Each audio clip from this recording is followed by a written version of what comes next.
अपनी पत्नी से कहते सुनो आज हमारा व्रत है, तो कहती बढ़िया मैं अन्न नहीं खाऊंगा, कुछ फलाहार बना देना। घर में कई चीजें बन सकती हैं व्रत वाली, तो बड़ा बढ़िया व्रत वाला सब कुछ बनाती फलाहार। और जब सब बन जाता तो एक चुटकी आटा लेकर सब पे थोड़ा थोड़ा डाल दिया। अगर पंडित जी नमक बना करते तो नमक डाल देते, इतना डालते कि पता नहीं चलता है। अब पंडित जी को पता नहीं चलता है, लेकिन व्रत तो अधूरा हो जाता है, खंडित हो जाता है। अब क्या करें, न पुत्रो ना विवाह पुत्री, तत चिंता करो वृषम, न कोई पुत्र न कोई पुत्री, क्या करे कहाँ जाए। सोचा समझा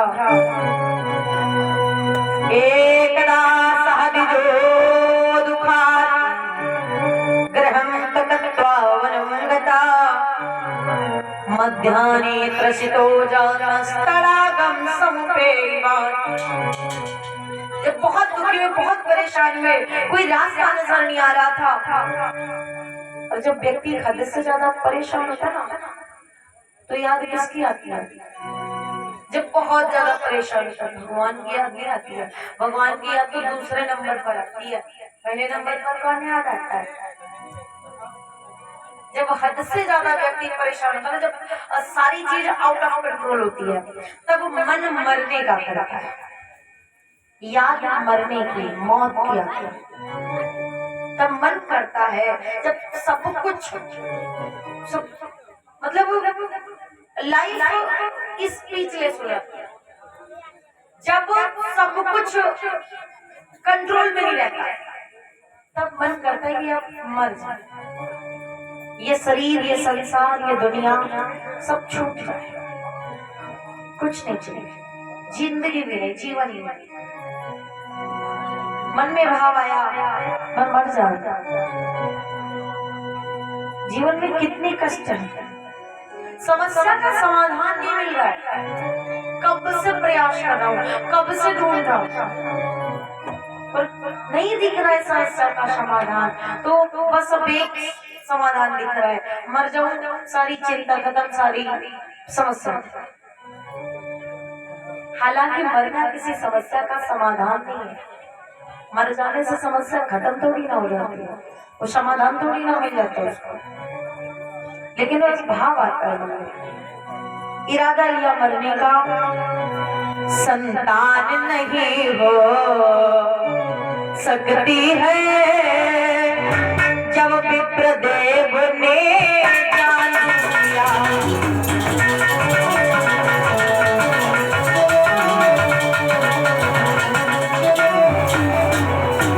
वन में जा करते प्राण तजो, ऐसा मन में ठान लिया।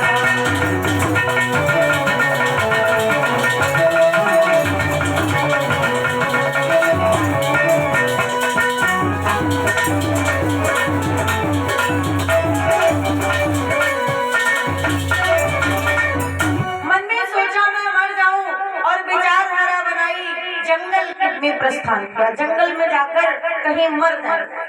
जब वन में पहुंचे तो माध्याह्ने त्रसितो जातस् तडागं समुपेयवान्, बड़ी तेज की प्यास लगी। अब आए तो मरने हैं, प्यास लगी। मन में विचार किया मरना तो है, लेकिन प्यासे काहे मरे, वैसे भी कौन सा पीछे से चल देने वाला बैठा है, वही पानी मिल जाए पानी पी लेंगे, पानी पी लेंगे, प्यास खत्म। और फिर सोचे अगर सरोवर कोई तालाब वगैरह मिल जाए तो उसी में डूब जाएंगे तो जिंदगी खत्म, अब तो एक पंथ दो काज हो जाएंगे। ये सोचकर जंगल में पानी ढूंढ रहा ब्राह्मण मरने का अभिलाषी, इच्छा से आ गया तभी एक संत महात्मा सन्यासी।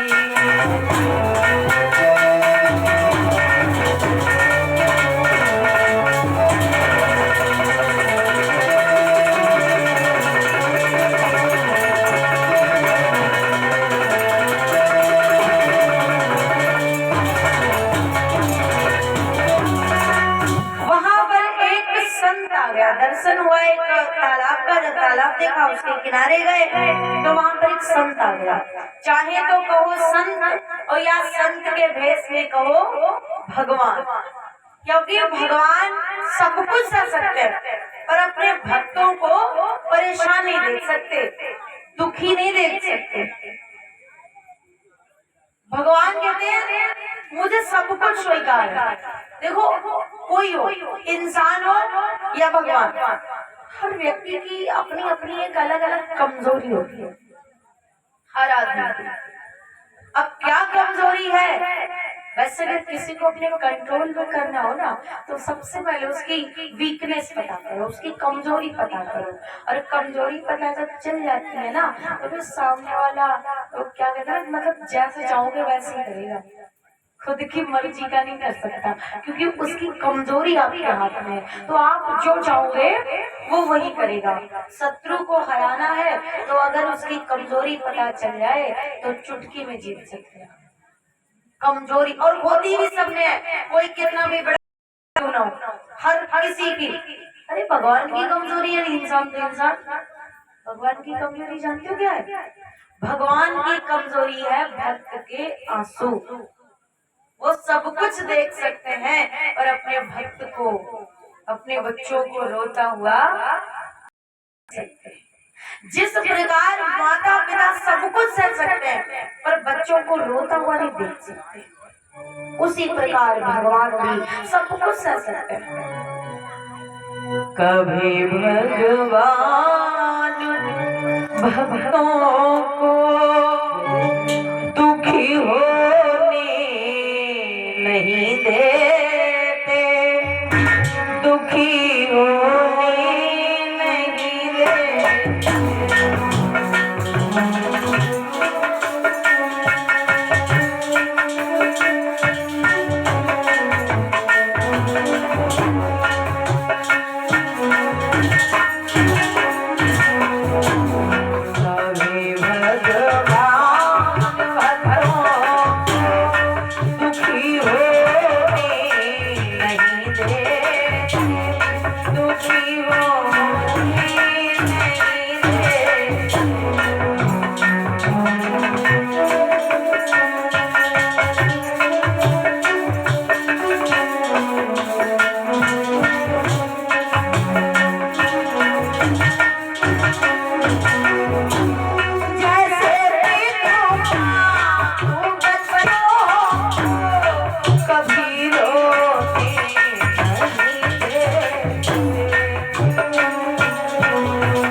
अपने भक्त की आंख में आंसू देख न पाते हैं, प्रभु जी दौड़े आते हैं।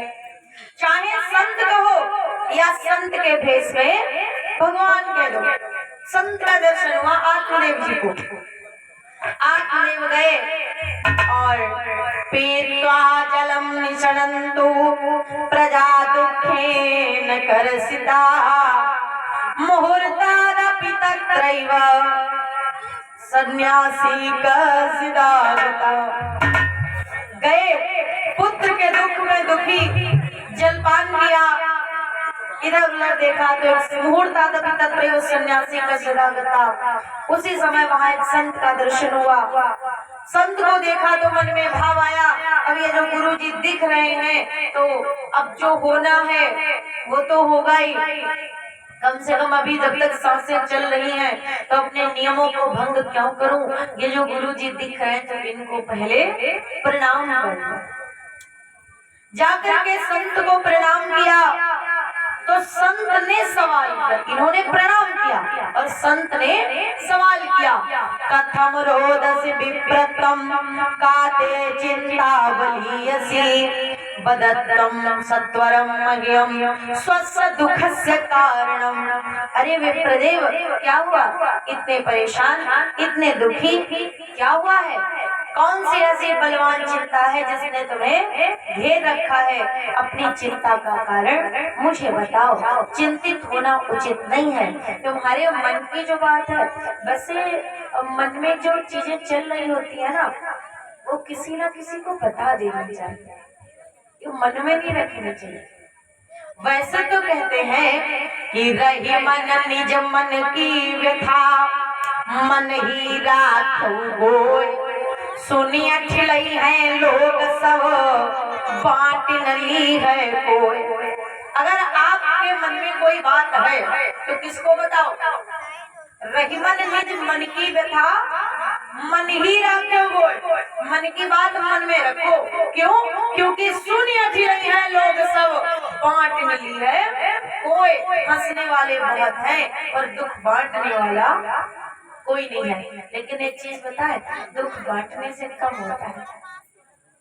अगर आपके मन में कोई बात चल रही है तो किसी से शेयर कर लीजिए, यकीनन आप हल्के हो जाओगे, लाइटली फील करोगे। अब बताएं किसको? लोग कहते हैं कि मन की मन में रखो, और एक तरफ ये भी है कि नहीं मन में मत रखो, तो किसको बताओ? अगर आपके मन में भी कोई चीज चल रही है और आप किसी को बता नहीं पा रहे तो किसी को मत बताओ। लेकिन दुनिया में 3 लोग ऐसे होते हैं जिनको आप अपने मन की बात बता सकते हो, एकदम खुल के, A to Z पूरा सब बता दो, कोई दिक्कत नहीं। देखो सबसे बड़ी दिक्कत बात बताने में कोई दिक्कत नहीं है, लेकिन समस्या लीक होने वाली है कि मतलब एक को बताओगे तो वो दूसरों को बता देगा, यही तो प्रॉब्लम है ना सबसे बड़ी। तो 3 जगह 3 लोग ऐसे दुनिया में जिनको आप कोई बात बता दो, टेंशन फ्री हो जाओ, लीक वाली कोई प्रॉब्लम नहीं है, आउट होने वाली कोई समस्या नहीं है, आपकी बात नहीं फैलेगी। किसको? तो सबसे पहला परमात्मा। आपके मन में कोई बात है, भगवान को बेझिझक खुल के बता दो। दुनिया के आगे मत रो, ये लोग आंसू देख के हंसते हैं। भगवान के आगे जब आपका मन रोने का करे ना, भगवान के आगे बैठ के जी बात के रोगे, क्योंकि उन आंसुओं की वहां पर कदर है और मजाक कोई नहीं उड़ाएगा, हंसेगा कोई। तो भगवान के आगे आप जी भर के रो सकते हो और जो मन में चल रहा है, हालांकि ऐसा कुछ नहीं है जो उनको नहीं पता है, लेकिन फिर भी आप बता दीजिए। बता देने से आप खुद को हल्का महसूस करेंगे।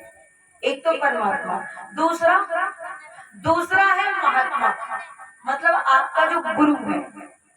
तो गुरु के आगे, गुरु जी को आप अपनी सारी बात बता सकते हैं, अपने मन की अंदर बाहर क्या चल रहा है क्या नहीं, सारी प्रॉब्लम A to Z सब बता देगा, क्योंकि वहां भी आपका मजाक नहीं बनेगा, बल्कि आपको समस्या का समाधान मिलेगा।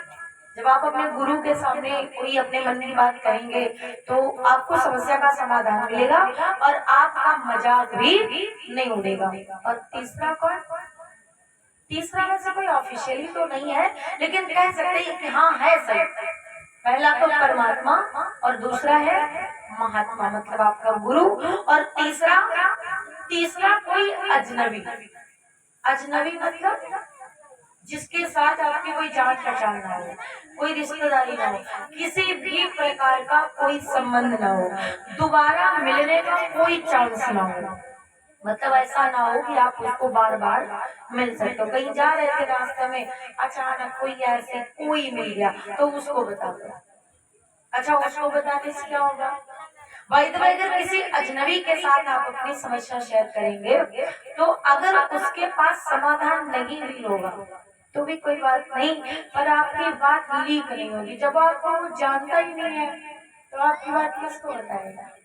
जब उसके साथ में कोई जान पहचान रिश्तेदारी लेना देना, दोबारा मिलेंगे भी ऐसा भी कुछ नहीं है, तो क्या करता है? कुछ नहीं। अगर वो समाधान नहीं भी देगा तो भी आप हल्के हो जाओगे, आपके मन का जो बोझ है वो हल्का हो जाएगा। और बाकी किसी से मत शेयर करिए कोई भी बात है।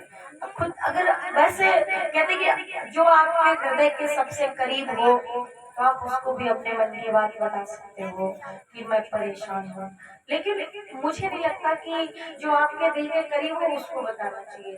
क्यों? क्योंकि आप ना परेशान हो, साथ में वो भी परेशान हो जाएगा। तो मैं परेशान हूँ ठीक है, वरना उसको परेशान कर सकते। अरे भाई, जिससे हमारा लगाव है, जिससे प्रेम है, उसको परेशान कैसे कर सकते हैं? तो हम ठीक है। तो महात्मा ने पूछा, अपने विषय पढ़िएगा, महात्मा ने पूछा क्या बात है? आत्मदेव जी रोने लगे। सन्यासी ने कहा क्या हुआ, रो रहे हो? क्योंकि जब आप हद से ज्यादा परेशान हो और कोई हितैषी व्यक्ति जब पूछता है ना कि क्या हुआ, तो उस समय पर अपने आप को कंट्रोल कर पाना, अपने आंसुओं को रोक पाना बड़ा मुश्किल होता है। आत्मदेव रोने लगे। किम ब्रवीमि से दुखम पूर्व पापेन संचितम। मान्यवर, मैंने पिछले जन्म में जो पाप किए हैं उनका वर्णन मैं किस प्रकार से करूं? क्या कहूं मैं? पिछले जन्म में मैंने इतने गलत कर्म किए हैं, क्योंकि इस जन्म का तो जब से मुझे याद है तब से मैंने कभी किसी का दिल नहीं दुखाया। जहां तक मुझे याद है मैंने किसी को परेशान नहीं किया। हर संभव प्रयास किया कि मैं सामने वाले की मुस्कुराहट की वजह बनूं। अगर किसी की आंखों में आंसू है तो वो मेरे लिए तो हो सकते हैं, पर मेरी वजह से ना। हमारे लिए कोई रोए वो तो ठीक है, पर हमारी वजह से कोई रोए ऐसा मैंने हर संभव प्रयास किया। मेरी वजह से मैंने किसी को रोने का चांस नहीं दिया, किसी को कभी परेशान नहीं किया। लेकिन मेरी जिंदगी में इतने दुख हैं, हमारी जिंदगी में इतनी समस्याएं हैं, तो यकीनन मुझे लगता है कि मैंने पिछले जन्म में कोई बहुत गलत किया। पिछले जन्म में जरूर मैंने किसी को परेशान किया, जरूर किसी का दिल दुखाया। सन्यासी ने कहा बात क्या है? निवेदन किया, महाराज धीग जीवितम प्रजाहीनम धीग्रहं च प्रजा विना धिग्धनं चानपन्तस्य धिक्कुलं संतति विना। जिस राजा के पास वह राज्य करने के लिए प्रजा ना हो उस राजा को धिक्कार है। जिस घर में रहने के लिए घर वाले ना हो उस घर को धिक्कार है। जिस धन का दान न किया जाए उस धन को धिक्कार है। और जिस कुल में कुल दीपक ना हो उस कुल को धिक्कार है। जिसमें बारिश ना हो उसको धिक्कार है।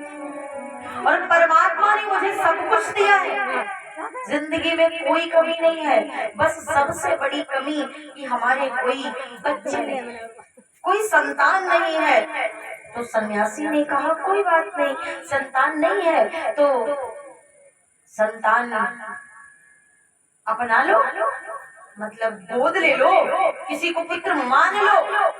किसको? बोले जिसको तुम्हारा दिल करे। आत्मदेव ने कहा महाराज मैंने पूरी दुनिया देखी, लेकिन मुझे ऐसा कोई नहीं दिखता जिसको मैं अपना सकूं। पूरे संसार में तृष्णा माया लोभ में भटक रहा इंसान, नजरों से खोने लगी अपनों की पहचान। तृष्णा माया लोभ में भटक रहा इंसान नजरों से खोने लगी अपनों की पहचान। महाराज मैं क्या कहूँ, ये संसार के लोग मुझे लगता है रास्ता भटक रहे हैं, समझ नहीं आता। संसार में यद्यपि मैं जानता हूँ जीना है हंस के हमें, जीवन का हर पल कोई ना जाने यहाँ क्या हो जाए कल, हर ख्वाब यहाँ एक सपना है। महाराज जी मैं क्या करूं, लेकिन फिर भी मुझे नहीं लगता दुनिया में मैं किसी को अपना पाऊंगा, किसी को अपने बेटे की जगह दे पाऊंगा। और अगर दे भी दूं महाराज मुझे नहीं लगता मेरे विश्वास पर कोई खरा उतरेगा। तो सन्यासी मुस्कुराया, बोला दुनिया के चक्कर में पड़े गए, दुनिया के चक्कर में पड़े गए हो। फिर बोले माता रामो मत पिता रामचंद्र।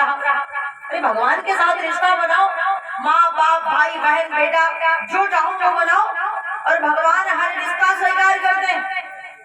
आत्मदेव बोले बात तो आपकी ठीक है, लेकिन महाराज ये बताओ जब तक हम जिएंगे भगवान को पुत्र मानेंगे, लेकिन जब हम मर जाएंगे तो क्या भगवान गया करने आएंगे? जब हम मर जाएंगे तो भगवान पिंड लगाने आएंगे? तो कम से कम पिंड लगाने के लिए, कम से कम गया करने के लिए एक बेटा तो होना चाहिए। सन्यासी बोला ये कोई जरूरी है कि बेटा बाप की गया करे? अच्छा जितने लोग मर जाते हैं जरूरी है दुनिया में सबकी गया होती है? सबके बेटे गया ही करते हैं।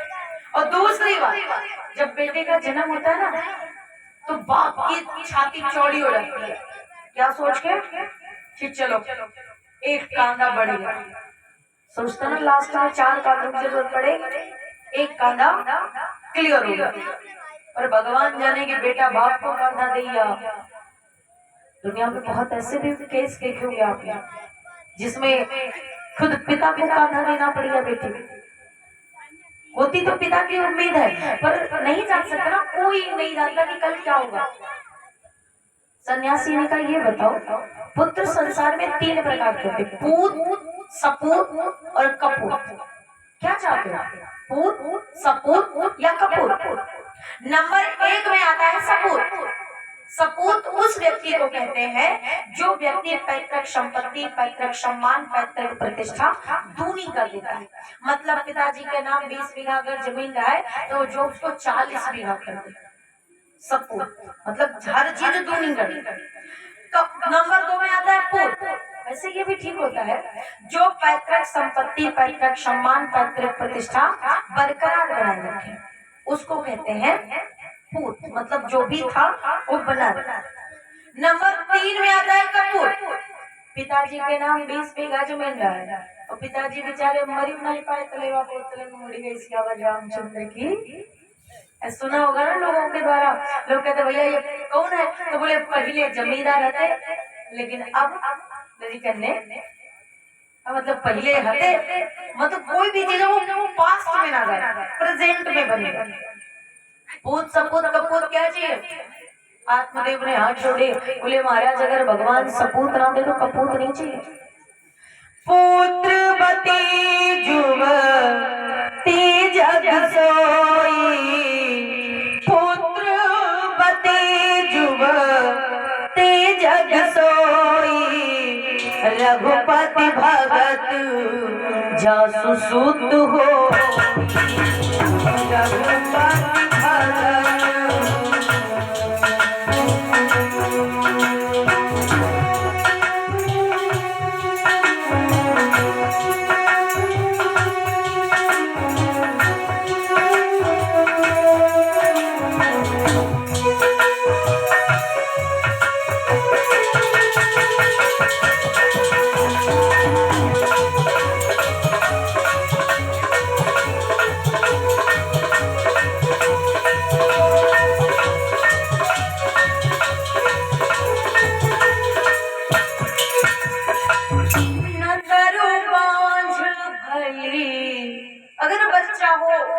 भगवान का भक्त, अन्यथा माता बांझ बनी रहे, वो ज्यादा बढ़िया है। सन्यासी ने कहा ये तो कोई जरूरी नहीं कि पुत्र सपूत क्या, लेकिन अगर कपूत हो गया तो मरने के बाद स्वर्ग मिले या नरक के बाद की बात। बेटा कपूत हो जाए तो यह दुनिया पहले नरक बन जाती है। बच्चा जब बढ़िया काम करता है ना तो किसका नाम होता है? जब बच्चे अच्छा काम करते हैं तो लोग कहते हैं धन्य है इस बच्चे की माँ। कौन धन्य है माता? माँ। अगर भाई साहब करें चोरी, पकड़े गए, जेल गए, तब पूछने वाले कुछ नहीं कहे कौन रहा है, तो बताइए कहा था जानने नहीं फलाने को लड़का रहा है। अब बढ़िया काम करे तो धन्य है माँ, और गलत काम करे तो पिता, उसका नाम होता है। बच्चे अच्छा काम करते हैं तो माँ का नाम होता है, और गलत काम करते हैं तो बाप का नाम होता है। सन्यासी ने कहा अगर बेटा कपूत हो गया तो ये दुनिया नरक बन जाएगी, इसलिए जिद मत कर। कोई जरूरी नहीं है कि बच्चों से नाम चलता है। कौन कहता है बच्चे नाम चलाते हैं? अगर बच्चे नाम चलाते हैं तो बताओ प्रहलाद का नाम किसने चलाया? ध्रुव का नाम किसने चलाया? उन्होंने खुद ने मेहनत करी या नहीं करी? खुद ने संघर्ष किया या नहीं किया? या उनको छोड़ो, हनुमान जी को तो पूरी दुनिया जानती है ना। ऐसा कोई है जो हनुमान जी को नहीं जानता? चारों जुग प्रताप तुम्हारा। अगर बच्चों से नाम चलता होता ना तो हमें तो लगता है हनुमान जी को कोई जानता ही नहीं। कौन जानता भाई? अगर बच्चों से नाम चलता होता ना तो बच्चे किसी का नाम नहीं चलाया करते।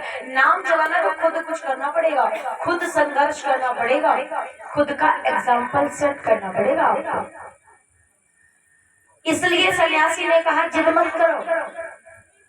आत्मदेव ने कहा महाराज मैं क्या करूं, बिना पुत्र के ये दुनिया सुनी, ये संसार सुना, और क्योंकि मैंने सुना है, सुनता हो जो प्राणी अपने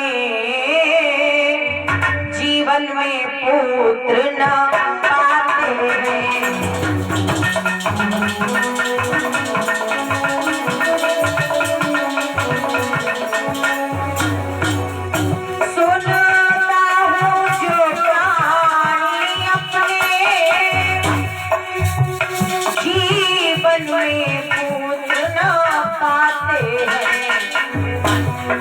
स्वयं नरक को जाते हैं, वो स्वयं नरक को जाते हैं, संग सुर को ले जाते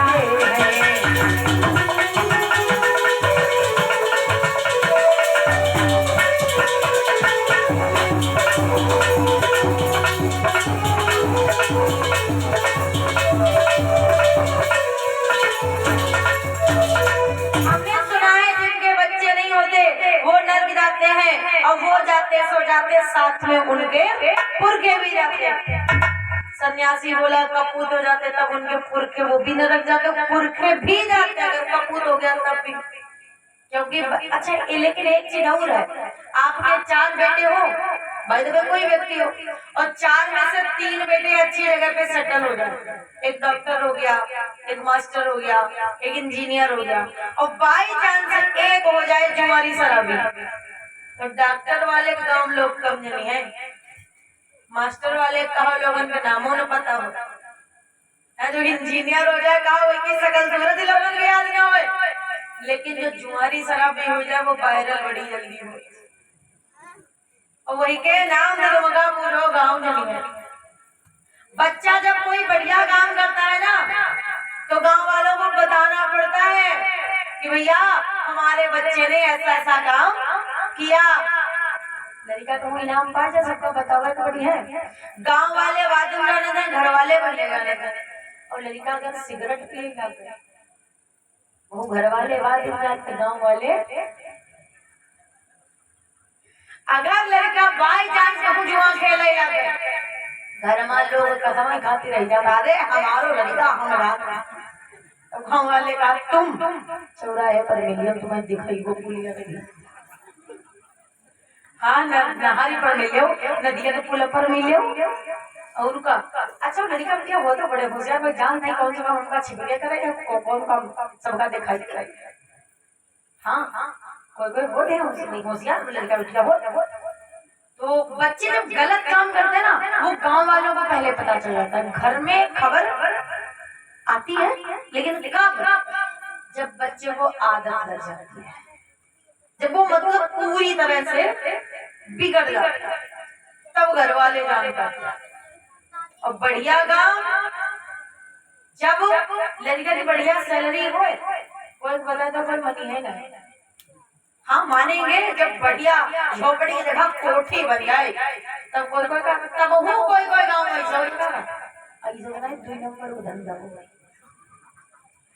मतलब लड़का तुम्हारा मेहनत कर रहा होगा पर गांव में लोगों को भरोसा नहीं है, ऐसा हो रहा है उल्टो काम कर रहा है।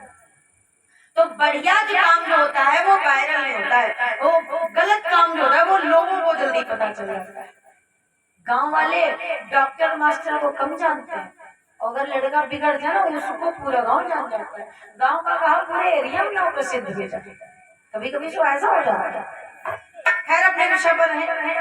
तो सन्यासी ने काफी समझाया, आत्मदेव ने हाथ जोड़े, महाराज यह कुछ हमारी समझ में ना हो, बस इतना चाहूँ एक पुत्र चाहिए। सन्यासी ने कहा कि अगर पुत्र चाहिए तो इतना ही अगर लालाई तो बच्चे के लिए तो कोई उपाय कर लेते। उपाय आत्मदेव बोले जो कर सकते थे वो कर लिए। क्या किए तो बोले पालत्याया मया धेनु साबंध्या सर्वथा भवे यो मया रोपितो वृक्षा सोपि बंधन तमाश्रय। हमने गाय पाली वो बांध निकल गई, वृक्ष लगाए वो बांध निकल गए, यत्फलं मत्ग्रहायातं तच्च शीघ्रं विनश्यति निर्भाग्यस्य पंतस्य किमितो जीवितेन। ईश्वर जो फल हमारे घर में आता है बहुत जल्दी सड़ जाता है। यहाँ पर जितने लोग बैठो, जितने लोग कथा सुन रहे हो, अगर आपके घर में भी कोई फल आए और बहुत जल्दी सड़ जाए तो समझ लेना ये बढ़िया बात नहीं है। अब बहुत जल्दी सड़ने का मतलब आप अपने यहाँ बाजार से फल लाए, 2-4 दिन रखा रहा खराब हो गया, कोई बड़ी बात नहीं है। अरे पता नहीं कब से तो वो मार्केट में है, घर ले आए 2-4 दिन रखा रहा, या मान लो फ्रिज वगैरह है तो 1 आध दिन और ज्यादा चल सकता है, उसके बाद नहीं खराब तो वो नहीं होना है। लेकिन आत्मदेव जी के घर में जानते हैं कितनी जल्दी फल खराब होता था। आत्मदेव जी बाजार से बहुत बढ़िया नंबर 1 का फल खरीदते और जब तक घर पहुंचते तब तक वो फल सड़ जाता, मतलब बाजार से घर नहीं पहुंचता, रास्ते में खराब हो। तो आत्मदेव कहते महाराज बताओ हम क्या करें। हम आप मान लो जैसे, हालांकि ऐसा करना नहीं चाहिए लेकिन बाई चांस कभी कभी ऐसा हो जाता है कि आपने देखा होगा कोई कोई दुकानदार ऐसा कर देते हैं, फल खरीदने जाओ तो तमाम फल तो वहाँ एक बार दुकानदार जानबूझ के ठीक ठाक रख दे, उनके तुम्हारी बिक्री उनका करेगा।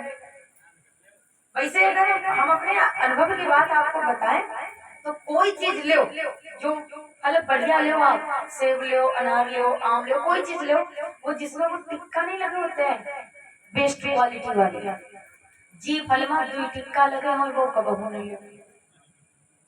क्या है कि दूसरा टिक्का वो होने पर लगाओ जहाँ पर इसलिए बड़े ध्यान से खरीदारी करो, जब ज्यादातर डबल टिक्का वाले खराब निकल जाओ। हमारे तो भैया और लगे, अब जैसे आज यहाँ प्रधान जी 2-3 जगह ले गए कई प्रकार के फल, तो सब टिक्के वाले हैं नंबर 1 वाले। अच्छा हर जगह भाई हमारी हर हफ्ते पोस्टिंग होती, नौकरी ऐसी इतनी बढ़िया भगवान ने लगाई, हर हफ्ते पोस्टिंग होती है और जलवा बहुत बढ़िया रहता है। हाँ जहाँ जाते हैं VIP ना कहो VVIP व्यवस्था, हाँ सब बढ़िया नंबर 1 की, हर चीज नंबर 1 की मिलती है। लेकिन वही वहाँ एक ऐसे वैसे वह दुकानदार नहीं देनी होती, हमें लावे वाले कोनो दोष नहीं हो दे, लेकिन जब कभी खरीदना तो ध्यान रखना। खैर अपने विषय पर है, तो पंडित जी जो फल लाते थे वो नंबर 1 का लाते थे बढ़िया वाला, लेकिन जब तक घर पहुंचता था तब तक वो खराब हो जाता था, सड़ जाता था। तो पंडित जी कहते महाराज इतना बड़ा दुर्भाग्य हमारा, बताओ कैसे जिए, कैसे जिंदा रहे। तो सन्यासी ने कहा कि मतलब गाय बांझ निकल गई, वृक्ष बांझ निकल गए, फल सड़ जाता है बहुत जल्दी। रुको एक मिनट, मैं देखता हूँ। संत लोग त्रिकालदर्शी होते हैं, भूतकाल, वर्तमान काल और भविष्य काल, ये तीनों कालों के ज्ञाता।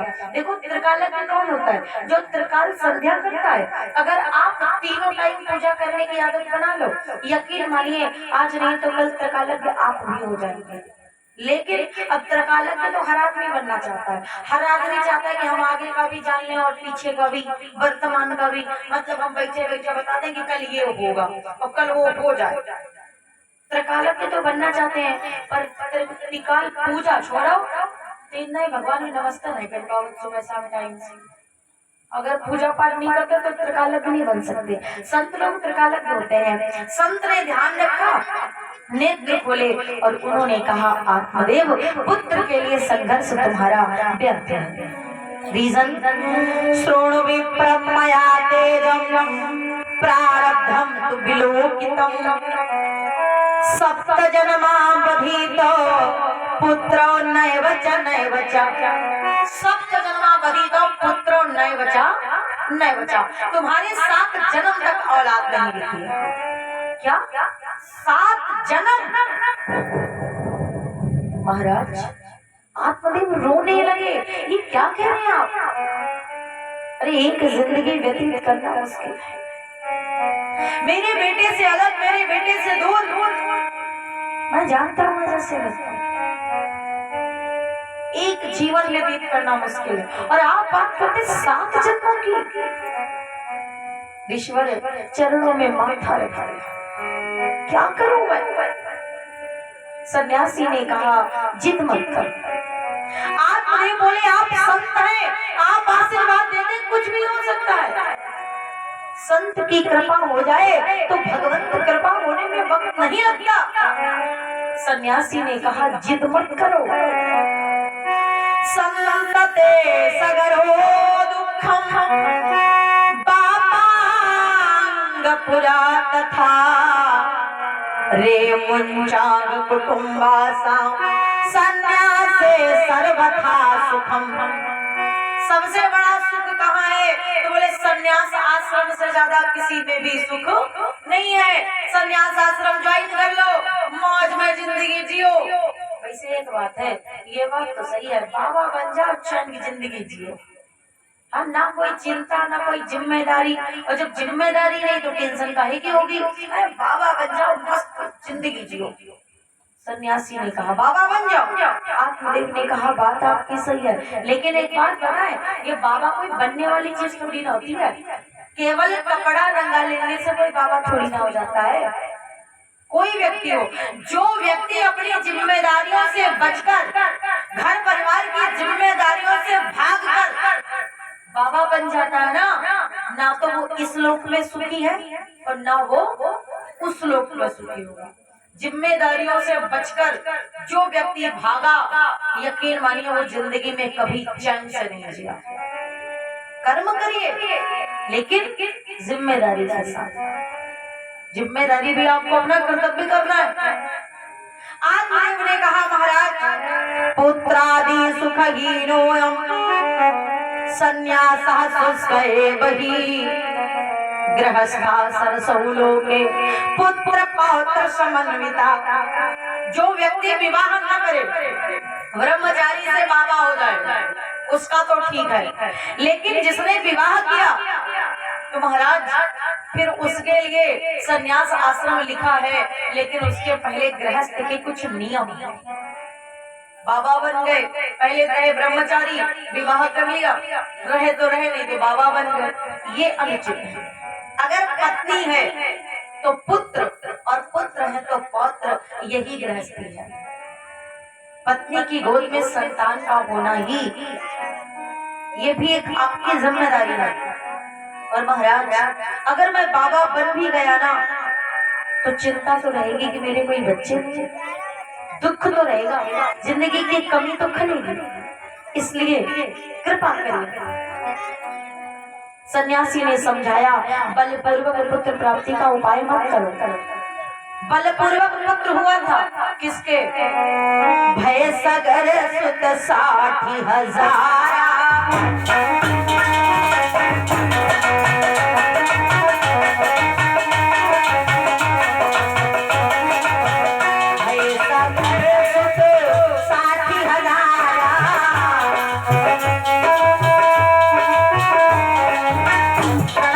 सकल भय जरी छाया।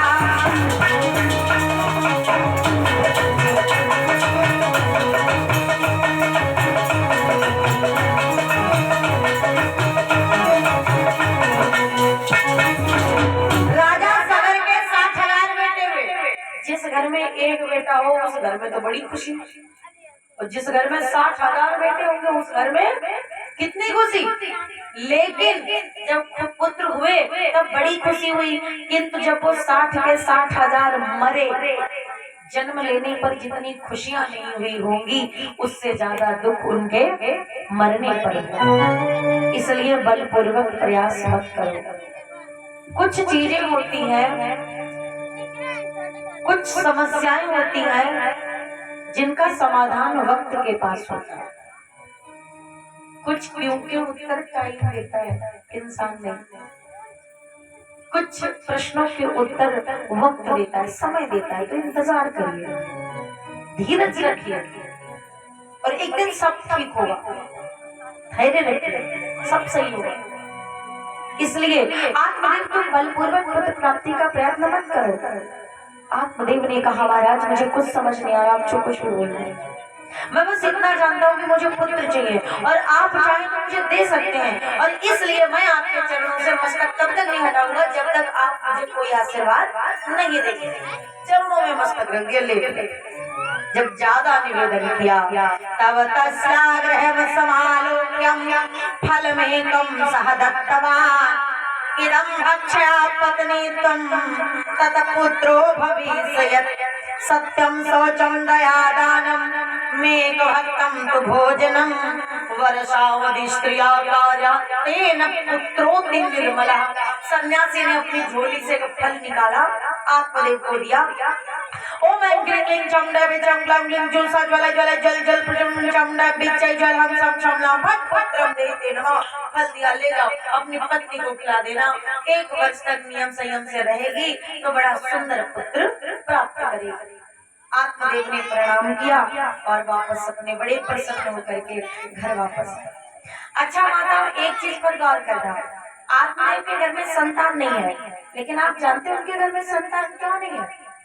क्योंकि पंडित जी तो खूब चाहते थे कि हमारे घर में बच्चे हो, लेकिन उनकी जो पत्नी है ना, इनकी पत्नी तैयार नहीं संतति का बोझ उठाने को।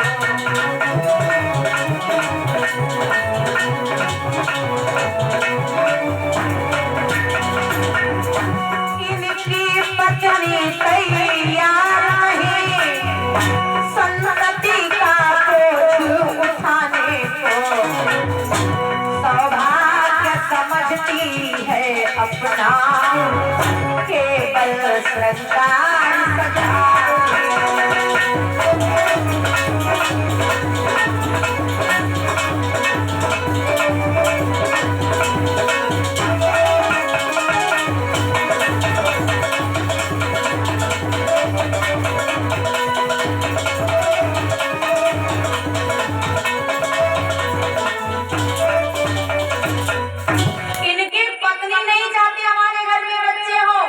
पहली बात तो कभी पूजा पाठ नहीं करती, और अगर पूजा करती तो पता भगवान से क्या मांगती? बस एक ही चीज, भगवान के आगे हाथ जोड़ती, भगवान कबहू ललिता बिटिया न हो। अब बताओ भला संतान कैसे हो सकती है बिना पत्नी के सहयोग के? वंश वृद्धि असंभव। आत्मदेव जी घर वापस आए, अपनी पत्नी से कहा सुनो ये फल खा लो, संतान होगी। अब कभी बात मानती नहीं थी तो आज भला क्यों मान लेती? आत्मदेव बोले फल खा लो, कहती क्यों खा लो? पंडित जी बोले खा लो संतान होगी। धुंधुली बोली संतान, अब फलों का लड़का बिटिया हो, फल खाने से भला ऐसे पता नहीं कितने फल खा चुकी हैं। आत्मदेव ने कहा ये संत का दिया हुआ आशीर्वाद है, वरण करो, ग्रहण करो इसे। धुंधुली जानती सब कुछ है, मानती कुछ नहीं है। धुंधुली ने सोचा हो सकता है बाबा कोई पहुंचे होए, पढ़े लिखे होए, तपस्वी होए, तो हो सकता है उनको आशीर्वाद सच हो जाए। तो धुंधुली ने सोचा फल तो उसको खाना नहीं, क्योंकि उसको बच्चे चाहिए नहीं थे। कहने लगी स्वामी आप फल अलमारी में रख दो, मैं बाद में खाऊंगी। आत्मदेव बोले बाद में नहीं, अभी खाओ हमारे सामने। कहती अभी नहीं खाऊंगी। क्यों? क्योंकि कहने लगी अभी मैंने स्नान नहीं किया, पहले स्नान करूंगी, फिर पूजा करूंगी और उसके बाद में फल खाऊंगी। बिना पूजा करे मैं पानी नहीं पीऊंगी। आत्मदेव ने सोची हमें लगत हमारे घर में भगवान की कृपा हुई। अरे कब वो पूजा नहीं करती रहे, अब आज कहीं नहीं बिना पूजा करे पानी नहीं पिएंगी। अच्छा, सेकंड चांस तो हर व्यक्ति को मिलना चाहिए ना। अगर कोई सुधरना चाहता है तो हालांकि जिंदगी सेकंड चांस नहीं देती है, लेकिन फिर भी अगर कोई सुधरना चाहता है तो उसको एक मौका देना चाहिए। आत्मदेव ने सोचा चलो मैं फोर्स नहीं करूंगा, ये पूजा करेगी तो बढ़िया बात है, करे। आत्मदेव ने फल अलमारी में रख दिया, चले गए। धुंधुली ने सोचा यत् फलम मत्क्रहायातं तच्च शीघ्रं विनश्यति, जो फल हमारे घर में आता है बहुत जल्दी सड़ जाता है। यो मान लो बाबा जी को आशीर्वाद है, एक दो दिन रखो रही है, मन में सोची एक दो दिन रखो रही है, अपने आप खराब हो जी है, और जब खराब हो जाएगा तो पंडित जी से जाके कह दूंगी कि मैं सड़ा फल नहीं खाऊंगी। सड़ा हुआ कैसे खा लूं? 2-3 दिन तक इन्होंने जानबूझकर वो फल नहीं खाया। लेकिन फिर क्या हुआ, कभी कभी ऐसा होता है ना, जैसे कि कुछ चीजें होती है, कुछ बातें होती है जो मतलब कभी कभी ऐसा हो जाता है कि हम सामने वाले से, आपके घर में कोई आपका साथी है या आपका कोई मित्र है या आपका कोई हितैषी है, तो कोई बात है आप उसको उससे छिपाना नहीं चाहते, लेकिन आपने सोचा अभी नहीं बताएंगे, हालात ठीक नहीं है, एक दो दिन रुक जाते हैं, और एक दो दिन के चक्कर में धीरे धीरे वो बात जो थी वो दिमाग से छिपाई नहीं आपने, पर वो फिसल गई, मतलब बात निकल गई, स्किप हो गई तो भूल गए। एक दो दिन तक इसने इग्नोर किया जानबूझकर उस फल को, और फिर फल खाने वाली बात दिमाग से निकल गई। वो फल इनके यहाँ अलमारी में 3 महीने तक रखा रहा। कितने दिन तक बताओ? 3 महीने तक। और 3 महीने के बाद एक दिन जब इसको फल की याद आई, जाकर मन में सोचा अब तो 3 महीने हो गए, सड़ गया होगा, बेकार हो गया होगा। लेकिन जब फल के पास गई, देखा तो फल एकदम से फ्रेश, मतलब बहुत बढ़िया, ऐसे रखा है जैसे अभी आया। इतना बढ़िया है, वो आशीर्वाद है संत का, कोई नॉर्मल फल थोड़ी ना है। अब धुंधुली बड़ी परेशान, सोचने लगी क्या करूं, फल खाना नहीं था, लेकिन जब खराब हुआ नहीं है तो फेंक भी नहीं सकती ना ऐसे, क्या करूं? तब तक धुंधुली की एक बहन है, ये 2 बहनी रहे हैं गाँव। धुंधुली की बहन का नाम है हुलहुली। वो एकदा भगिनी तस्या ग्रहां स्वयच्छया गता तादग्रे कथितं सर्वं चिंतेयं महती में। धुंधुली की बहन आई, उसने देखा तो कहा अरे दीदी बड़ी परेशान। उसने कहा क्या बताऊं, पूरी सब कथा सुनाई फल वाली। हुलहुली ने कहा ये तो बड़ी बढ़िया बात है, फल खाओ और बच्चे को जन्म दो, क्योंकि पुत्र को जन्म देना ये प्रत्येक स्त्री का सौभाग्य होता है। धुंधुली बोली अगर सौभाग्य है तो ये तुम्हें तो मुबारक हो, हम का नहीं चाहिए। अरे मेरी बहना, तरुणी कुटिला तस्य सखग्रे जरुरोधुः अहो चिंता मोत्पन्ना फलम चाहम न भक्षये। रोने लगी, मैं ये फल नहीं खाना चाहती। क्यों? क्योंकि फल भक्षेण गर्भस्यात् गर्भेणोदर वृद्धिता प्रसूतौ दारुणं दुःखं सुकुमारी कथं सहे। अगर मैंने ये फल खा लिया तो क्या होगा, माताओं जरा ध्यान से समझना क्या बोल रही है। धुंधुली ने कहा अगर मैं इस फल को खाऊंगी और फल खाने के बाद बाई चांस अगर सच हो गया मैंने गर्भ धारण किया, फिर उसके बाद जब बच्चे के जन्म का समय आएगा, जन्म के जब लगभग 2-3 दिन रह जाएंगे, जब ऐसा टाइम आता है ना बच्चे के जन्म में 1-2 दिन बचते हैं, धुंधुली कहती है जब 1-2 दिन बचेंगे और उसी टाइम पर अगर गांव में बाढ़ आ गई तो सब लोग भाग जाएंगे और मैं, क्योंकि एक ऐसी स्त्री जो माँ बनने वाली है उसके लिए भागना इजी तो नहीं है ना। कहती है मैं डूब के मर जाऊंगी, या मान लो को गाँव में आग ही लग जाए, या मान लो को गाँव में डकैती बढ़ जाए। फल खाया नहीं है, सोच रही है या धुंधुली का चलो कुछ नहीं होगा, ना आग लगेगी, ना बाढ़ आएगी, ना डकैती पड़ेगी, कुछ नहीं होगा। लेकिन बाई चांस अगर बच्चे ने जन्म लिया, जब उसके बिल्कुल जन्म का टाइम आ गया, मुझसे कोई काम धंधा नहीं होगा घर का, फिर काम धंधा करने के लिए, मेरी मदद सेवा करने के लिए, घर देखने के लिए ससुराल से ननद बुलाई जाएगी और ननद आएगी तिजोरी की चाबी मांगेगी, चाबी दे दी तो मालकिन बन जाएगी और पता नहीं का चीज अपने ससुराल भेज देगी। फिर कहती है चलो कोई ना भेज देगी तो भेज देगी, है तो ननद। फिर बच्चा जन्म लेगा और बच्चे ने जन्म लिया, उसी बीच अगर मैं मर गई तो अभी फल खाया नहीं है, सामने रखा है। अच्छा कई केस ऐसे आपने भी देखे होंगे जिसमें बच्चे का जन्म होता है और माता मर जाती है। धुंधुली बोली मैं मर गई तो ना,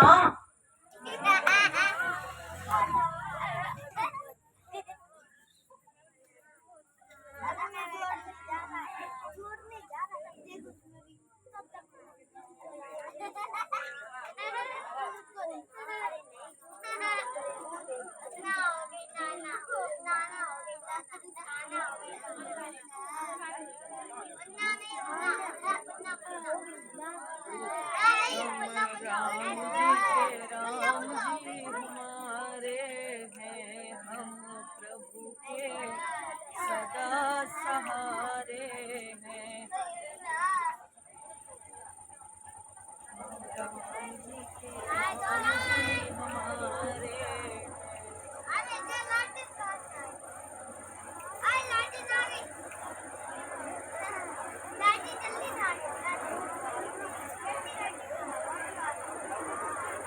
प्रभु जी सर्वस्व हमारे हैं, प्रभु जी सर्वस्व हमारे हैं, हम राम जी के राम जी हमारे हैं, हम प्रभु जी के प्रभु जी हमारे हैं, हम राम जी के राम जी हमारे हैं।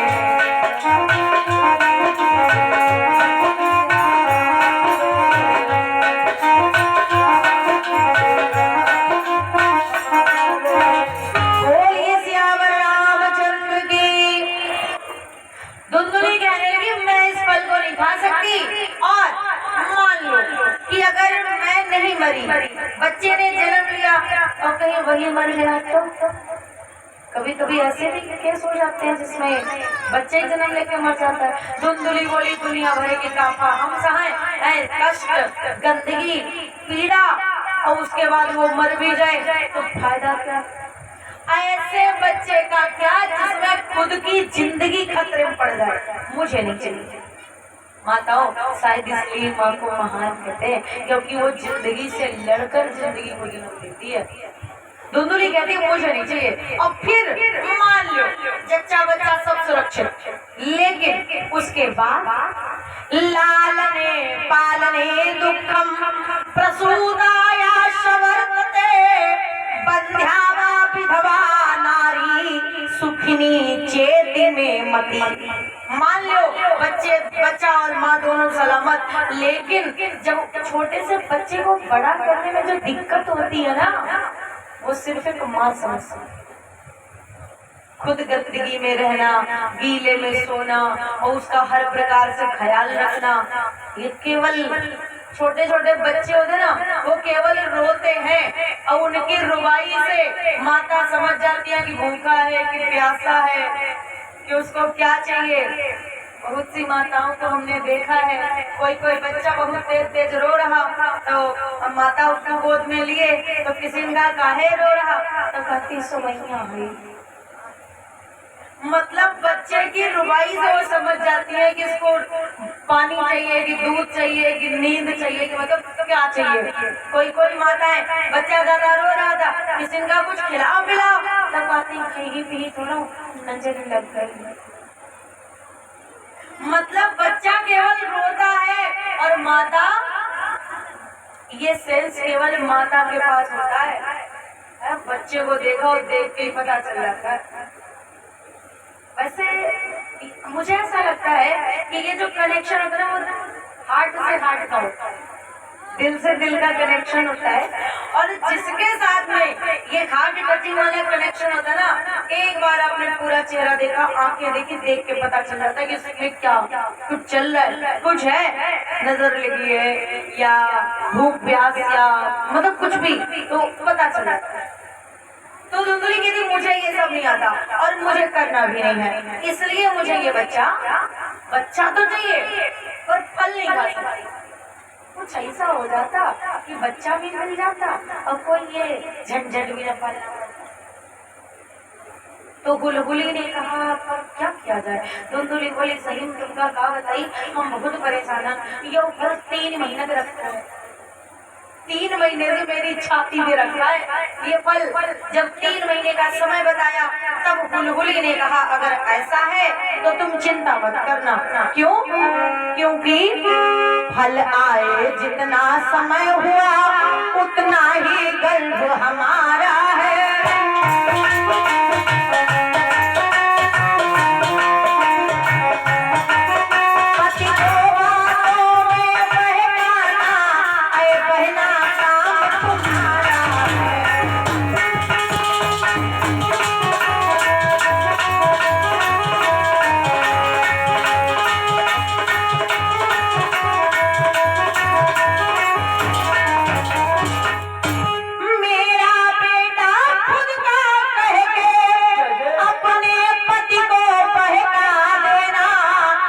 जन्म समय का आ जाए मुझको निज पास बुला लेना।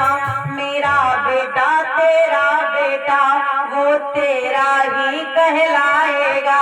मेरी बहना अपने पति को बहका देना। बच्चे के मस्तिष्क पर थोड़ी ना लिखा था इसकी माता कौन है, क्या मेरा क्या तेरा। अच्छा बदले में तो कहती कुछ रुपया पैसा दे देना, अपने पति को समझा लूंगी। इस फल का क्या करें? तब लुका छिपा कर गाय को फल वो दिया खिलाए। जो फल था आशीर्वाद वाला वो गाय को खिला दिया। इस प्रकार बहन बहन में राय निश्चित हो गई। समय व्यतीत हुआ। अथकालेन सा नारी प्रसूता बालकं तदा। धीरे धीरे समय हुआ और बुलबुली का बड़ा सुंदर बेटा तो बुलबुली का है लेकिन कहा वो धुंधुली का बेटा हुआ। ब्राह्मणों को बुलाया गया नामकरण के लिए। तो धुंधुलिन सोची ऐसा होए कहूँ होशियार पंडित और वह जान जाए कि असलियत का है। तब धुंधुली आई और कहने लगी मैं अपने बच्चे का नाम खुद ने रखूंगी। पंडित का जाने हम खुद नाम रखे का नाम तो बना रहा है धुंधुली। लड़का को नाम रखे धुंधकारी। माँ धुंधुली बेटा धुंधकारी। फिर त्रिमासे निर्गते चाता साधेनु सुसुवे भरकम सर्वांग सुंदरम दिव्यम निर्मलम कनक प्रभम। उसके बाद में गाय के द्वारा एक बड़ा सुंदर बेटा हुआ जो जिसका नामकरण इत्यादि महाराज आत्मदेव ने किया। गाय का बच्चा है, पूरा शरीर इंसान के जैसा, कान गाय के जैसे, तो नाम रखा गया गोकर्ण। गो माने गाय, कर्ण माने कान, इसलिए गोकर्ण।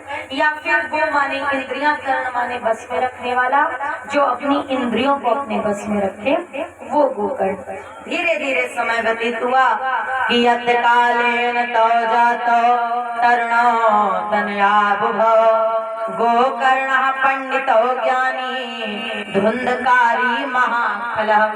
गोकर्ण जी और धुंधकारी जब दोनों लोग बड़े हुए, दोनों लोगों के लिए एक जैसा भोजन, एक जैसे कपड़े, एक जैसे बर्तन, एक जैसा आसन, एक जैसा वासन, एक जैसा राशन, माता पिता का प्रेम, सब कुछ एक जैसा था। पर जब बड़े हुए तब रास्ता दोनों लोगों का अलग अलग हो गया। गोकर्ण पंडित ज्ञानी धुंधकारी महाखल। गोकर्ण बने विद्वान ब्राह्मण और धुंधकारी बना महा राक्षस। गोकर्ण जी सुबह से शाम तक मंदिर में रहते हैं, धुंधकारी पैसालय में रहता है। एक ही छत के नीचे रहने वाले हैं, एक ही थाली, एक ही भोजन करने वाले हैं, लेकिन कर्म अलग अलग है, स्वभाव अलग अलग है। गोकर्ण जी लाल पीले कपड़े पहनते, धुंधकारी काले कपड़े पहनते। गोकर्ण जी रोली से लाल टीका लगाते हैं, धुंधकारी काजल से काला टीका लगाता है। गोकर्ण जी भगवान से प्रेम करते हैं, धुंधकारी वैश्याओं से प्रेम करता है। गोकर्ण जी चरणामृत पान करते हैं, धुंधकारी मदिरा पान करता है। गोकर्ण जी माता पिता की सेवा करते हैं, धुंधकारी उनको गालियां देता है। गोकर्ण जी गाय की सेवा करते हैं, धुंधकारी कुत्तों की सेवा करता है। मतलब एकदम विपरीत काम करता है। धीरे धीरे समय हुआ और तेन वेश्या कुसंगेन पित्रम वित्तम तु नासितम एकदा पितरौ ताड्य पात्राणि स्वयं आहरत। फिर एक दिन इसने अपने घर में करी चोरी।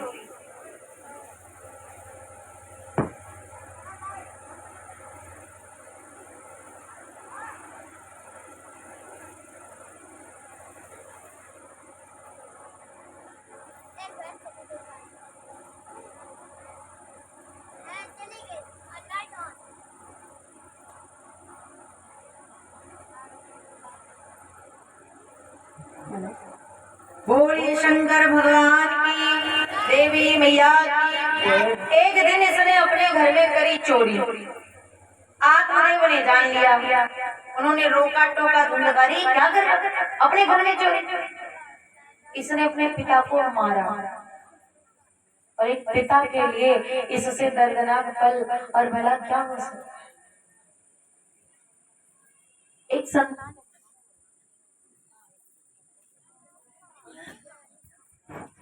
संतान प्राप्ति के लिए माँ बाप क्या क्या नहीं करते, और जब उसका बच्चा ही उस पर हाथ उठा दे तो मानो जीते जी मरने के जैसा। आज देव जी को बड़ा कष्ट हुआ। कम तिष्ठामि कम गच्छामि को में दुखम व्यपोवै। अब हम कहाँ जाए, कहाँ रहे, हमारा दुख कौन हर सकता है। गोकर्ण के पास में गए, लाडले क्या करें। जब तुम्हारे कर्मों को देखता हूँ ना, तुम्हारे बारे में सोचता हूँ, मैं सच कहता हूँ बहुत अच्छा लगता है।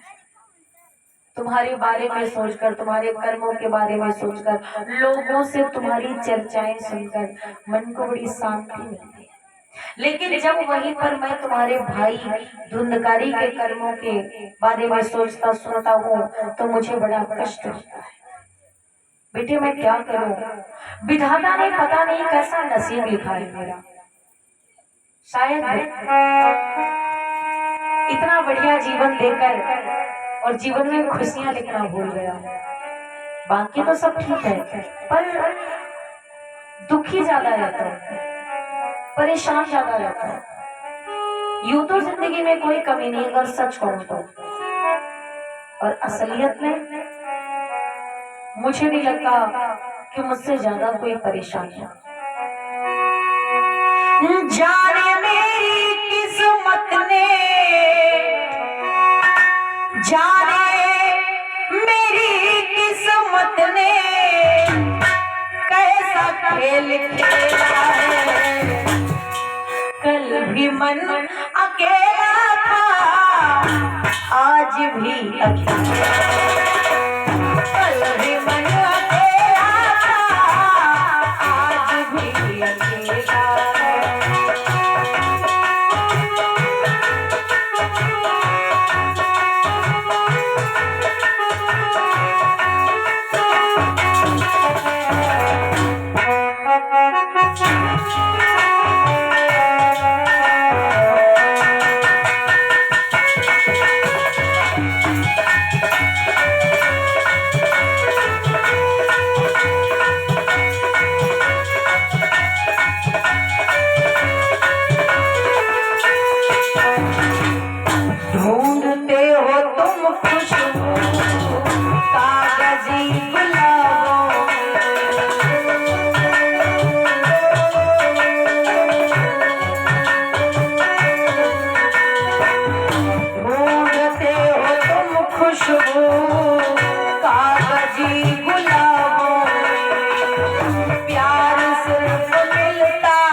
हर खुशी कुंवारी किससे मांगने जाऊं, हर कोई भिखारी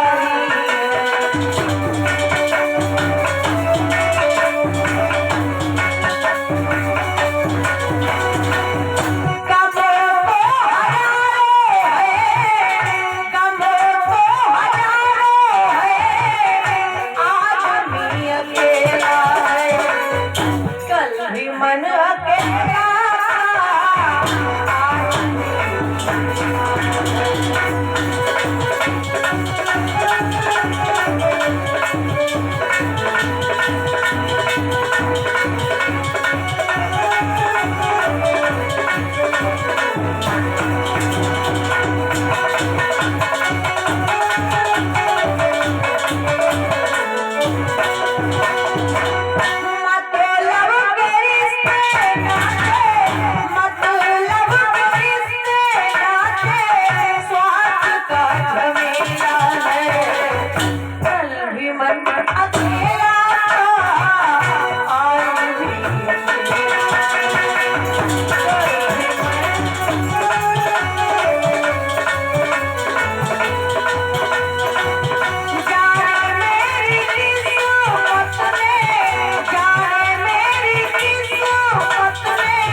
पिता को उपदेश दिया। वो उपदेश गोकर्ण गीता के नाम से प्रसिद्ध है। उन्होंने समझाया, पिताजी इस दुनिया में कोई किसी का नहीं होता, बिना राम रघुरैया अपनों को नहीं, अपना कोई नहीं है। अगर आप ये संसार एक अंधा कुआं बताया गया है, और यदि आप वास्तविकता में इससे बाहर निकलना चाहते हैं तो राम नाम रूपी रस्सी आपके काम आ सकती है। गोकर्ण जी की बात मानकर आत्मदेव जी बन चले गए, और उनके बन जाने के बाद पितरयु परते तेन जननी ताड़िता व्रसम। अब धुंधकारी अपनी माता को मारने लगा। जब माता को मारने पीटने परेशान करने लगा तो गोकर्ण जी को, वैसे तो ना दुखम न सुखम तस्य न बैरी न बांधवा, किसी बात से ना तो खुशी होती थी, ना दुख होता था, ना कोई अपना है, ना कोई शत्रु है, ना कोई मित्र है। शत्रु मित्र समता करी मानत, उनके लिए सब बराबर है। तो कोई ना दुश्मन है, ना अपना सगा है, न सुख न दुख। लेकिन फिर भी देखा नहीं गया, जब धुंधकारी अपनी माँ को मारता पीटता तो एक दिन आत्मदेव के जैसे गोकर्ण ने भी घर परिवार छोड़ दिया। वो भी, वैसे भी उनका कभी भी घर परिवार में मन नहीं लगा, लेकिन पिता की वजह से रुके थे, और जब पिताजी चले गए तो उन्होंने भी सब छोड़ दिया। अब घर में कौन बचा? वही माँ बेटे की जोड़ी, बड़ी सुंदर राम मिलाई जोड़ी, दोनों एक जैसे, यथा नाम यथा गुण, जैसा नाम वैसा। अब धुंधकारी खुलेआम, वैसे भी मदिरा पान करता था, जुआ खेलता था, वैसा में था, लेकिन जब तक पिताजी थे तब तक मतलब ज्यादा नहीं था। और पिता भी नहीं, भाई भी नहीं, तो आप आउट ऑफ कंट्रोल, जो मन में आता वही करता। एक दिन धुंधकारी से वैश्याओं ने मांगे पैसे, कहा पैसे लेके आओ। तो ये कहने लगा, पैसे? 2 मिनट रुको भी, आता अपने घर आया। सोचा माता से कहूंगा पैसे दो, लेकिन माता ऐसे नहीं देगी। फिर सोचता है कैसे नहीं देगी, इसने अपनी माता को मारता पीटा तो रोज ही था, तो आदत पड़ी थी। माता को मारने के लिए लुआठी उठाई। लुआठी, लाठी और लुआठी दोनों को एक चीज मत समझ लेना, लाठी अलग है, लुआठी अलग है। लाठी कहते हैं, लाठी मतलब जो बांस का डंडा होता है, छड़ी वगैरह, तो लाठी। और लुआठी कहते हैं जलती हुई लकड़ी को। कहीं कहीं से अपने गांव की भाषा में बात करें तो लुकाठी या फिर लुखाठी भी कहते हैं। सर्दियों में आपने देखा होगा, जैसे जब अलाव पोर लगाई जाती है ना, गाँव घर में बोलते हैं पोर, सर्दियों में वो आग जलाते हैं, बड़े बूढ़े बैठ के हाथ से, कोई कोई बच्चे बीच बीच में एडजस्ट हो जाते हैं, कोई कोई लड़का बिटिया सीधे हो तो वही हाथ से कर, अब कोई कोई लड़का बिटिया कोई कोई ढेर सीधे हो, वही जलती हुई छोटी छोटी लकड़ियां उठाते हैं और भी घुमाते हैं, देखा होगा। तो बड़े बड़े उनको डांटते हैं, और डांटते हुए क्या कहते हैं, अपने गांव की भाषा में बोलते हैं ना, काहे लुखटिया कर रहा है, मतलब छोटी हो तो लुखटिया और बड़ा हो तो लुखटा। तो जलता हुआ एक बड़ा सा मतलब बड़ी सी लकड़ी, उसको लेके अपनी माँ को मारने दौड़ा, माँ के पास में जाता और कहता है, लाठी लेकर अत्याचारी मैया के ऊपर धाया है, बोला पापनी बता जल्दी घर का धन कहाँ छुपाया।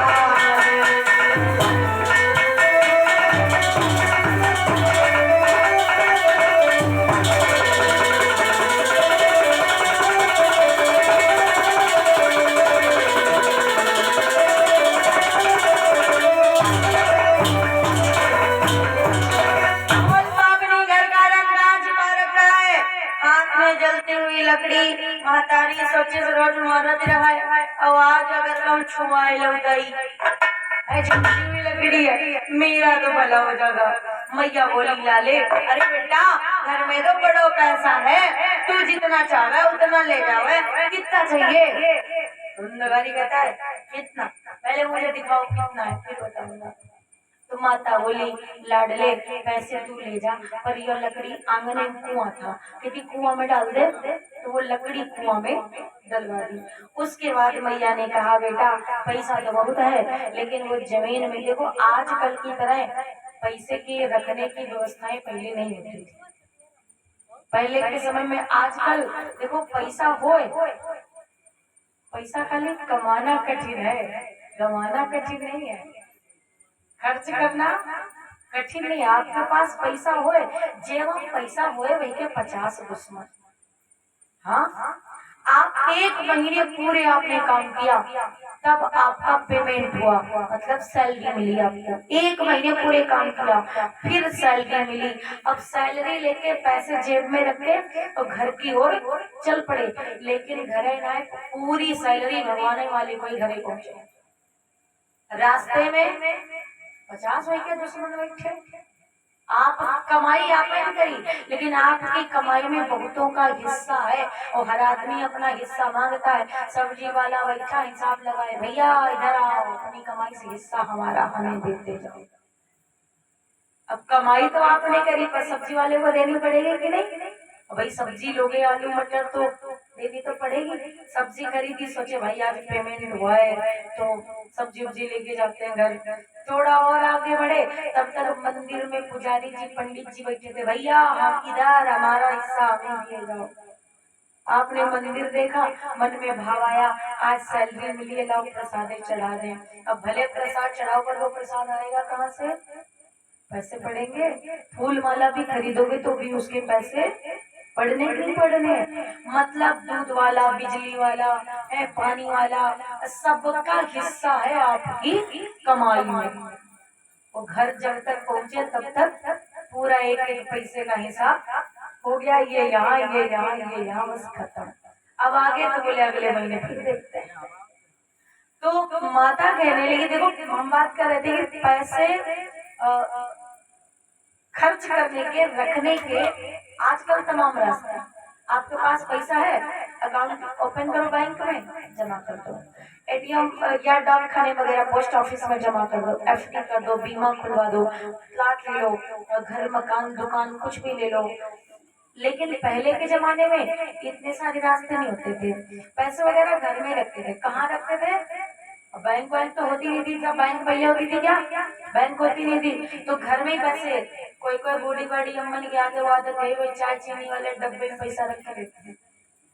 पहले आटा चावल, पहले मटका चलते थे मिट्टी के, उनमें आटा चावल रखे जाते थे।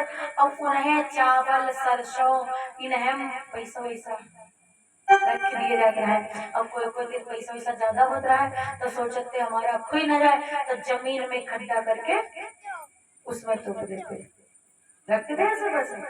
पाइए तो कबहू निकल होता और का हमका तुमका मालूम नहीं है, लेकिन पुरखा बड़ी संपत्ति बढ़ाई गए हैं जमीन।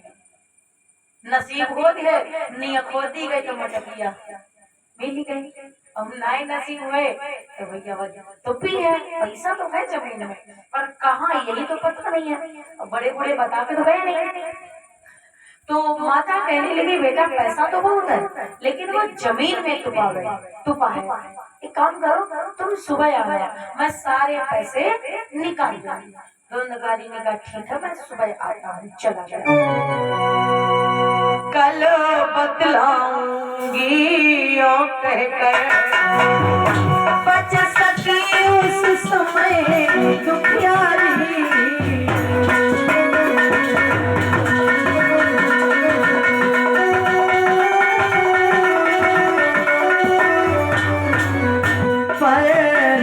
समय डर के कारण गिर पड़ी कुएं में महतारी।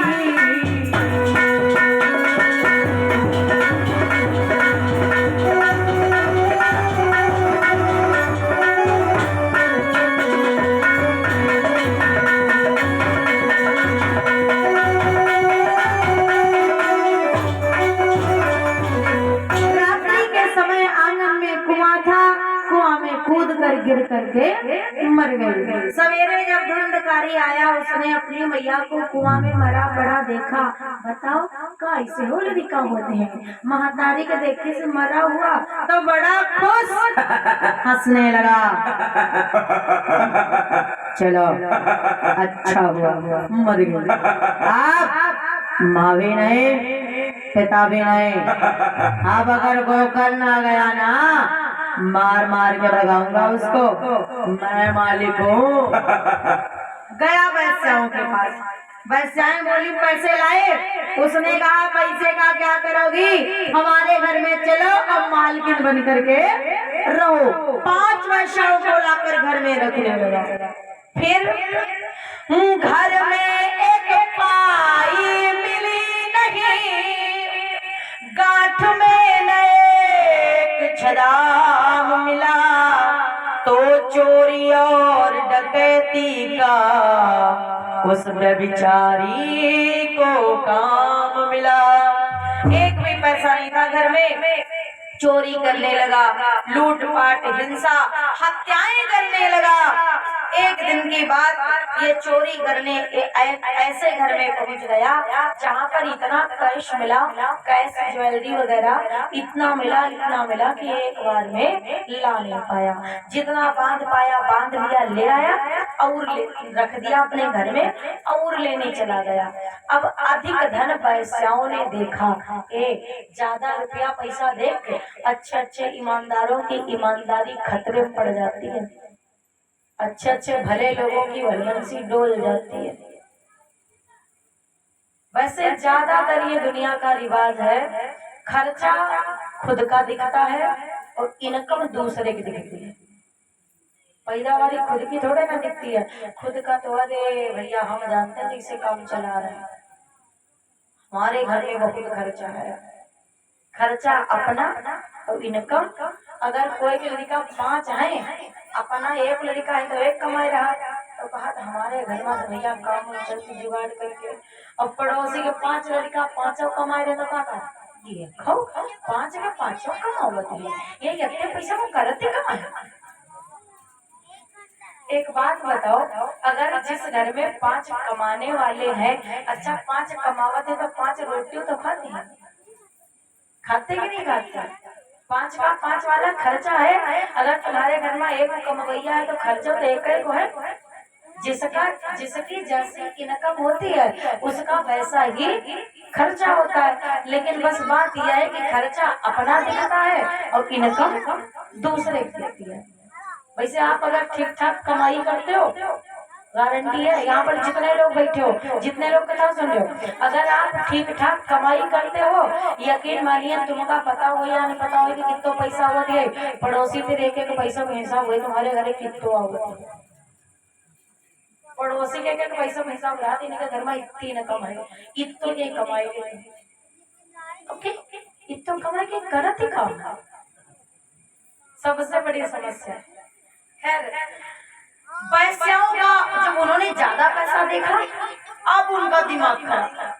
एक ने कहा 5 रहन, एक बोली जी जी बहुत पैसा है, दूसरी बोली भाई और वाई रहा, धुंधकारी और लेने गया। एक ने कहा एक बात बताओ, ये चोरी का पैसा है, अगर गांव के राजा को पता चल गया कि धुंधकारी चोरी करके पैसे लाता है तो क्या होगा? तो दूजी बोली होगा क्या? ये ठगी डकैती का पैसा अपना प्रभाव दिखलाएगा, यह जाएगा सो जाएगा, साथ में हमें ले जाएगा। पैसे की सबसे बड़ी खूबी होती है, ये जिस मार्ग से आता है उसी मार्ग से जाता है। अगर आपने बेईमानी करके कमाया कभी भी बढ़िया काम में नहीं लगेगा, और मेहनत की कमाई कभी गलत काम में नहीं लग सकती, गारंटी है। मेहनत करके ईमानदारी से जितना पैसा आपने कमाया वो आपकी भलाई में लगेगा, और जरा सा भी 2 नंबर का पैसा आया, आप जानो या ना जानो, लेकिन वो पैसा किसी अच्छे काम में नहीं लग सकता। वैश्याएं बोली फिर क्या होगा? बोले चोरी करता है धुंधकारी, ये पैसा राजा जब्त कर लेगा और धुंधकारी को फांसी दे देगा। दूसरी बोली के फिर तो पैसा गया और धुंधकारी गया। फिर एक रहा होशियार, तो बोली बड़े बूढ़े कहते हैं कि जब सब संपत्ति जा रही हो तो अगर आधी बच रही हो तो आधी बचा लो, मतलब दोनों चीजें जा रही तो मत एक ही चीज बचा लो, धुंधकारी या पैसा दोनों जा रहे एक ही चीज बचा लो। कहाँ बचावे? तो एक बोली बचावे काहे बचावो पैसा, तो कहीं धुंधकारी, तो कहा देखो धुंधकारी को तो मरना ही है, चाहे राजा फांसी पर लटकाई दे और चाहे हम तुम मिलके निपटाई दे, धुंधकारी को तो मरना ही है। अगर धुंधकारी मर जाए तो कम से कम पैसा बच जाए, ये सोच के अब जब दोबारा धुंधकारी और पैसा लेके आया तो वैश्याओं ने उसे खूब मदिरा पिला दिया। जब नशे में धुत हो गया तो चारपाई पर लिटाया और रस्सी के द्वारा बांध दिया। उसके बाद मूसल ले आई और धुंधकारी का मुंह कूटने लगे। लेकिन एक बात है, पापी आदमी जल्दी जल्दी मरता है।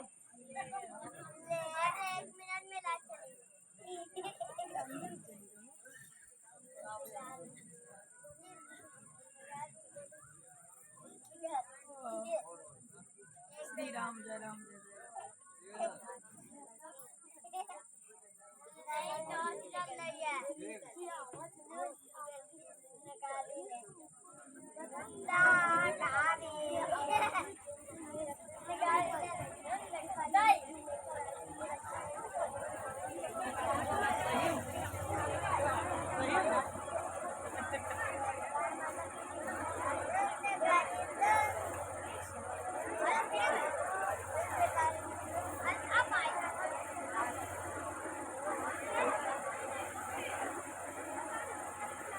बोलिए भक्तवत्सल भगवान की, देवी मैया की।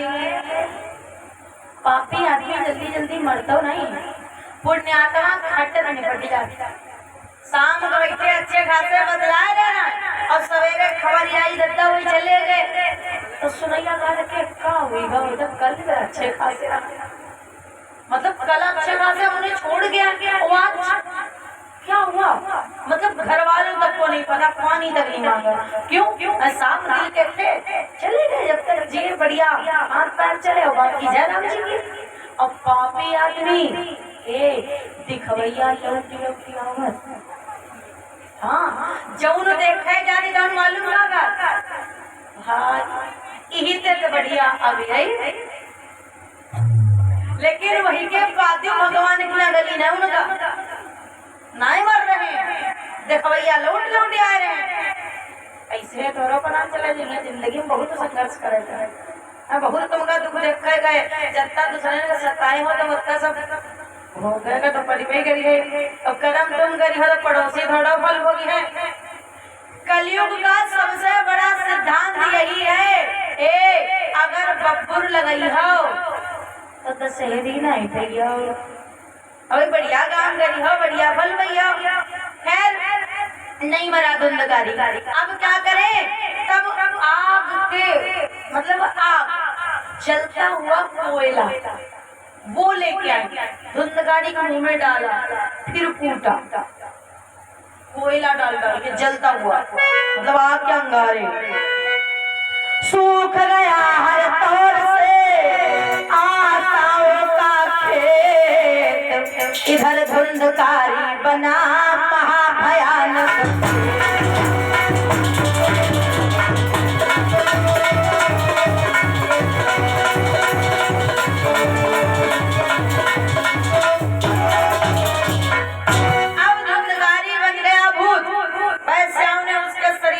मकान में तोप दिया, सारा धन बांधा और वहां से चली गई।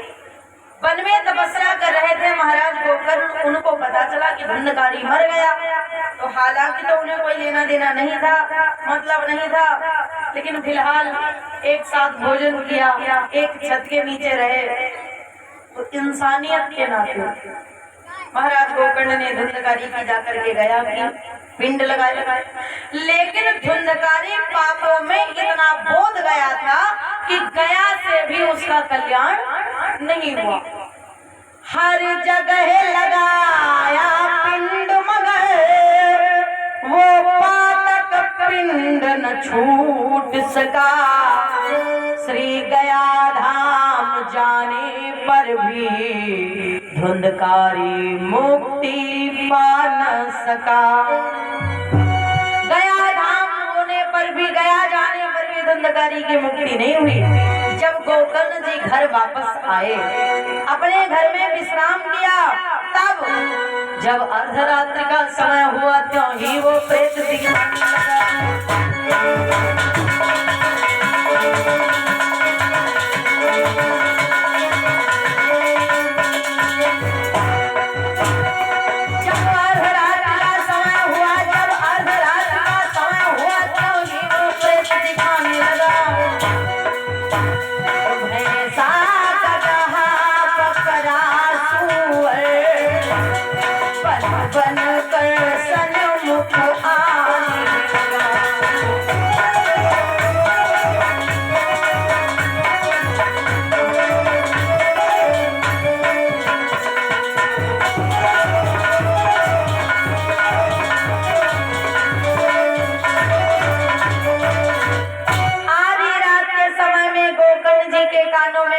भयंकर आवाजें आई, आंखें खुली, सामने देखा एक बहुत बड़ा मोटा विशाल भैंसा खड़ा है।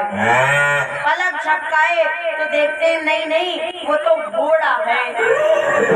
घोड़ा पलक झपकाए तो लगता नहीं वो तो गधा है, सुअर है। फिर पलक झपकाते तो लगता मानो बकरा है। फिर पलक झपकाते, जब तक गोकर्ण जी पलक झपकाते धुंधकारी भेष बदल लेता। यम इंद्र अग्नि यम वरुण वायु किसी का कभी हंसने लगता, कभी रोने लगता।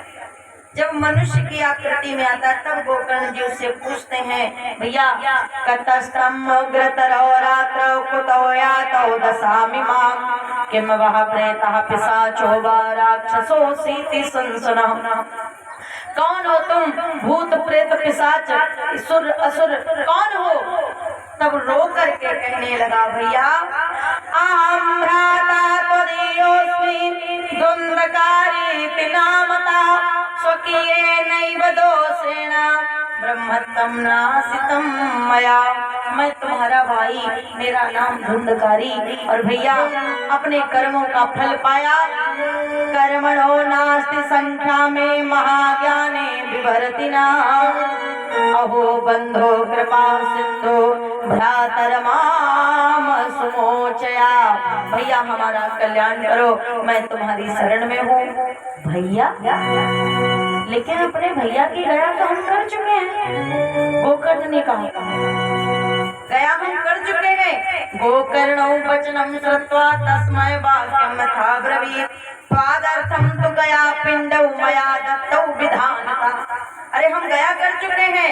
तब धुंधकारी ने कहा भैया गया श्राद्ध सतेनापि मुक्ति कर्मेण भविष्यति, गया से मेरा कल्याण नहीं हुआ, हमारा उद्धार करो। रो रो कर इतने शब्द कहे ये पापी शरण तुम्हारी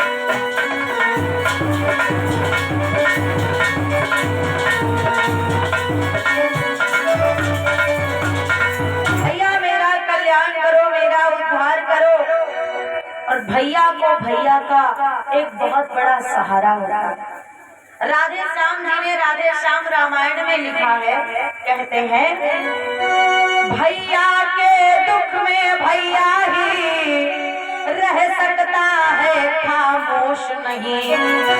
जब एक खून है दोनों का तो आए क्यों कर जोश।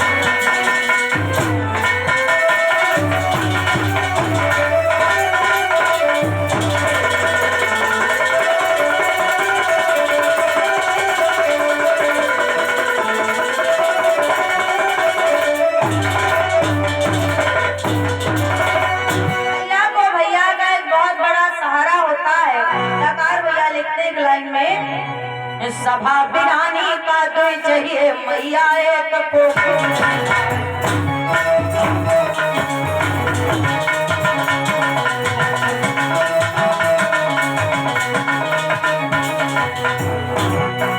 सभा बिरानी का तो चाहिए मैया एक को।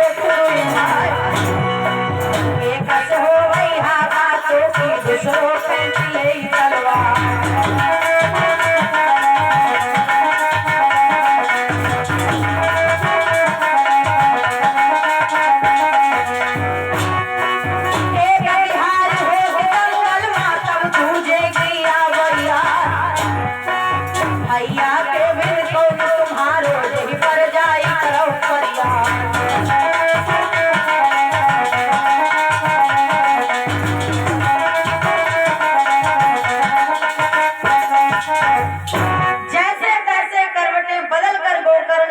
पूरी रात काटी। जब सवेरा हुआ तब गोकर्ण जी महाराज स्नान ध्यान से निवृत्त होकर सूर्योदय होने पर भगवान सूर्य से उपाय पूछते हैं। उन्होंने बताया श्रीमद् भागवतान मुक्ति सप्ताहम वाचनम करो, भागवत के द्वारा धुंधकारी की मुक्ति होगी। तब उन्होंने विधि विधान के द्वारा भागवत की कथा का आयोजन किया। पांडाल में एक 7 गांठ का बांस का डंडा पड़ा था, उसी डंडे पर बैठकर धुंधकारी ने कथा सुनी। एक दिन की कथा हुई। सुनते ही कथा एक दिन की, एक गांठ बांस की चटक गई।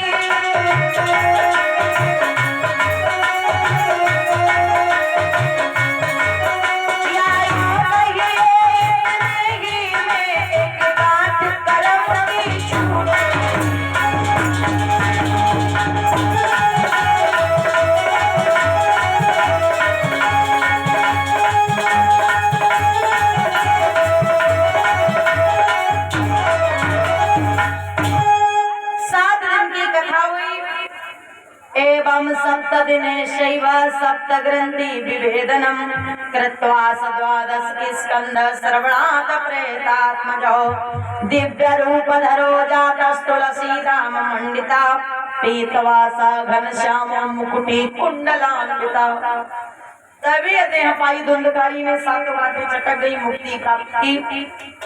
दैवीय देह पाकर स्वर्ग की ओर प्रस्थान किया। धन्यां भागवती माता प्रेत पीड़ा विनाशिनी सप्ताहोपित था धन्या कृष्ण लोक फल प्रदा। तब सब श्रोता लोग खड़े होते हैं और कहते हैं ये तो भगवान का अन्याय है, भगवान का